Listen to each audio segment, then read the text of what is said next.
अस्सलामुअलैकुम। Welcome to my channel Al Qamar online institute. आज की इस वीडियो में हम नजासत गलीज़ा और खफीफ़ा को आसान तरीके से समझने की कोशिश करेंगे। तो इसमें जो पहला मसला है वो है आदमी का पखाना और पेशाब या दूध पीते बच्चे का पेशाब और पखाना, ये दोनों नजासत गलीज़ा में शुमार होते हैं। उसके बाद है हलाल जानवर।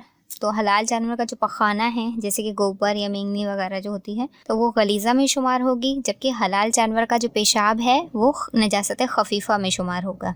इसके बाद है हराम जानवर। तो हराम जानवर का पेशाब हो या पखाना, ये दोनों नजासत गलीज़ा में शुमार होते हैं।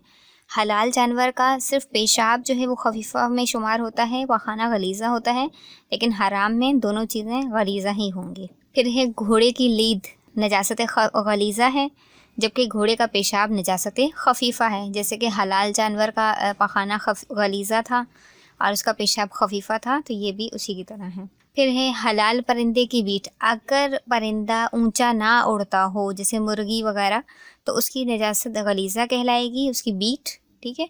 और अगर कोई परिंदा ऊंचा उड़ता है जैसे कबूतर वगैरह, तो उसकी जो नजासत होगी, मतलब उसकी जो बीट होगी, वो पाक कहलाएगी।